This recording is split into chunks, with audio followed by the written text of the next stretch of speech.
In this video, we're going to be showing you some of the more common operative instruments that you'll be exposed to while you serve with the University of Florida College of Dentistry. It's going to be important for you to be familiar with their names and their function, as the dentists that you're going to be working with are going to be asking you for these instruments, and they're going to be using them as they provide care to their patients. So, as we begin, the first thing to understand is the placement of the instruments on the dental instrument tray. You will be passing these instruments to the doctor and then replacing them back on the tray. So that you can do this efficiently, you must set up the tray such that you know exactly where every instrument is. As you use them, you will then clean them and put them back in their place. This way, if the doctor needs the instrument again, you'll know exactly where to go to get them and pass them over efficiently, already having been cleaned. The instrument shown here is the dental mirror. The dental mirror is principally used for examination, to visualize, but it's also used to reflect, to move tissues so the doctor can see better. As you pass this instrument, always be sure to pass it so that the mirror face is clean. That way the doctor can most efficiently use the instrument during the course of care. From time to time, the dentist is going to want the patient to be able to see things in the mouth.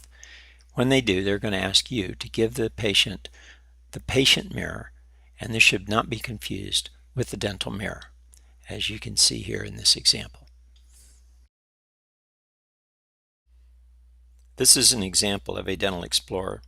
This particular instrument is called a shepherd's hook explorer because of its shape.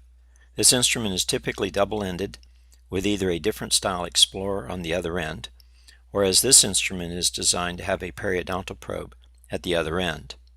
The periodontal probe is a measuring device graduating in 1 millimeter increments and is designed to measure the depth of the gap between the tooth and the gingiva. Typically, a number between 1 and 3 millimeters indicates healthy tissues, but when the numbers increase, particularly greater than 5 millimeters, this often indicates a loss of tooth to gingiva attachment, and this is called periodontitis and is evidence of periodontal disease. The rubber dam system. This system is designed to isolate the teeth from the rest of the oral cavity. This is done because control of moisture is very important to the long-term success of dental restorations. The rubber dam clamp is placed over the tooth to secure the rubber dam material to the tooth. The rubber dam clamp forceps are used to place the rubber dam clamp on the tooth. Latex or non-latex material. This is what actually keeps the moisture away from the teeth, the rubber dam material. The rubber dam frame stretches the rubber dam material so the dentist and the staff can easily visualize the teeth. This next instrument are called college pliers, or also called cotton forceps, or in some circles are called pickups. These are a multifunctional instrument, and they are used for grasping many small items, both outside the mouth and inside the mouth. This is a spoon excavator. It's also called a caries excavator, and it's a sharp, rounded, double-ended instrument used to remove soft and decayed dentin from within a tooth.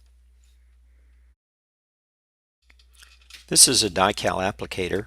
It's a small, rounded, single-ended instrument used to carry a paste-like material deep into a cavity preparation, and whose function it is to stimulate cells within the pulp to make new dentin. This is an example of an amalgam plugger, also called a condenser, whose function it is to push or compress amalgam or even composite into a cavity preparation. The next several instruments as a group are called burnishers. To burnish means to rub, to cause a luster or shine. This particular instrument is called an anatomical burnisher, also called an acorn, and this is to smooth and shape, but it's also used to burnish, and with composites it can be used to contour or shape the composite prior to curing. This is called a ball burnisher, and the other end is called a football burnisher, and these designs are used to burnish or to polish by forceful rubbing against the surface of metal. Plastic filling instruments are a class of instrument that are used to give shape and to develop anatomy during the placement of composite restorations. This is but one example, as there are many different kinds and different shapes of PFIs. These two instruments are actually different ends of the same instrument, and they are called a discoid-cleoid amalgam carver. The double-ended instrument is for carving and giving anatomical shape to a setting amalgam. One end is round, thus the name discoid, and the other end is pointed, named cleoid. This is a 1/2 Hollenbeck. It's a double-ended amalgam carving instrument. It is used to carve and to shape, to give anatomical structure or shape to amalgam, along with the other instrument, the discoid-cleoid. This is an example of a cement spatula. Many materials are required in small quantities to be placed within a tooth as part of the tooth's restoration. Often the material is a powder and a liquid that must be mixed together, or it is in the form of toothpaste that is also mixed together. Once mixed, they are placed within the tooth, whereupon the material sets and gets hard. This is a very common instrument and frequently found on the dental tray. What you see here is the Tofflemire matrix band and its retainer.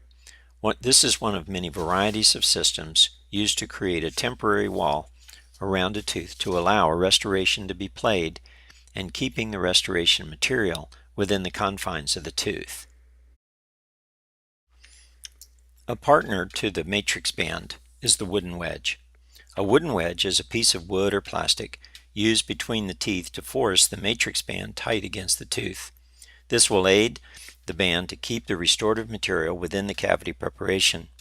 It also slightly pushes the adjacent teeth apart to compensate for the thickness of the matrix band, since it is very important for the teeth to be in contact with each other after the restoration is completed. In this picture you can see that there are three materials: flowable composite, etchant, and bonding agent at the bottom. We will be talking about each one to help you with your understanding. Acid etchant or etchant is a gel that is usually about 35 to 37% phosphoric acid, whose function it is to microscopically erode the surface of the enamel and the dentin, thus increasing its surface area. This roughened surface, in conjunction with a liquid acrylic resin that works its way into the nooks and crannies of the etched surface, it is then cured to form a solid-to-solid interface that aids tremendously in the retention of the restoration. The use of this material is vital to the long-term success of modern composite restorations. In these illustrations you can see that dentin and enamel by their nature are very smooth, but once they are treated with acid etch, usually for about 15 seconds, they become very rough, and this is on a microscopic level, about 25 microns. You can see in these images the change, and then in this photomicrograph you can see the very rough surface that is created because of the acid etchant on the surface of the tooth. This is enamel. Dentin looks like it, but somewhat different. This vial contains bonding agent, a class of material that has many formulations whose general function is to flow into the microscopic crevices in the dentin and enamel surfaces that was created by the acid etchant previously mentioned. This liquid will flow into the spaces and when set is going to form a liquid to solid, and this interdigitation is now a hard plastic that forms onto the tooth surface, and this forms a strong mechanical bond that is used to keep a filling or restoration from falling out. The bonding brush is a small tufted single-ended instrument for the placement of the liquid bonding agent onto the etched surfaces of the prepared tooth. In this diagram you can see the three components of a restoration: the dentin or enamel, which has been etched, the bonding agent, which is cured into the crevices of the dentin or enamel, and then finally on top, the composite. Flowable composite is a material chemically similar to bonding agent, but containing many small particles of silicon dioxide, also known as quartz. The silicon dioxide gives the resin hardness and color.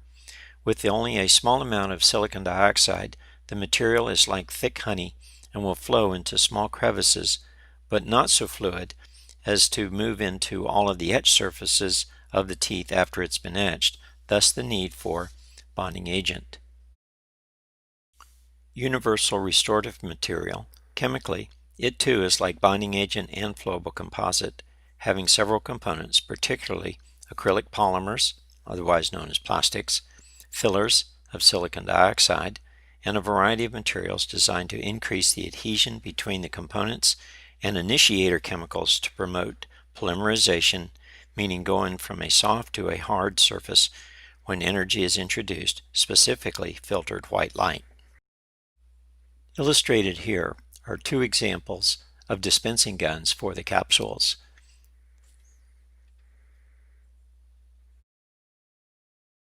The curing light is a device that emits light that is filtered and produces light of a specific light spectrum. This light energy initiates the polymerization process, causing the bonding agent, the flowable composite, and the universal restorative material to become hard or set. The time that the curing light shines on the tooth is going to be dependent on the formulation that is set by the company, and it's somewhere between 20 and 40 seconds. Next, we'll be looking at instruments that are typically attached to the chair. They are the air-water syringe, the saliva ejector, and the HVE or high volume evacuation. The air-water syringe, as seen here on the left, is a device that will cause water, air, or a combination of both to flow. This is used to rinse and to dry structures within the mouth, which is also called the oral cavity. As fluids are placed into the mouth, it's also going to be necessary to remove them. This is called evacuation. We have two instruments that we use. One is the saliva ejector, and the other is the HVE, also called the high volume evacuation. Both are used to remove water from the oral cavity. If there are large particles to remove, then we're going to be using the HVE. When there aren't, then we'll be using the saliva ejector. It's important to note that if you are not using the instrument at all, close the valve. Next, we'll be looking at handpieces. As illustrated here, there are two, and these are common in dentistry. On the left is the slow-speed handpiece, and on the right is the high-speed handpiece. Both of these instruments are powered by air pressure. The slow-speed and high-speed both are used to turn dental burrs, whose function it is to cut tooth, or in some cases, in surgical cases, to cut bone. The slow speed runs at about 8,000 RPM, up to as high as about 30,000 RPM. High-speed handpieces, on the other hand, can run as high as 400,000 RPM. Typically, though, at working speeds they are about 250,000 RPM. The major difference is that high speeds, by their nature, will tend to cut enamel, whereas the slow-speed handpieces will tend to cut dentin, but they also are used to polish surfaces, they're used to cut plastic, they're used to cut a variety of different materials. Besides the differences in their speeds, the high speed is a single unit, and you can tell right away because it does not come apart. If on the other hand you notice an instrument that does come apart, such as the one showing here, this is going to be a slow speed, and you'll notice that they have different heads.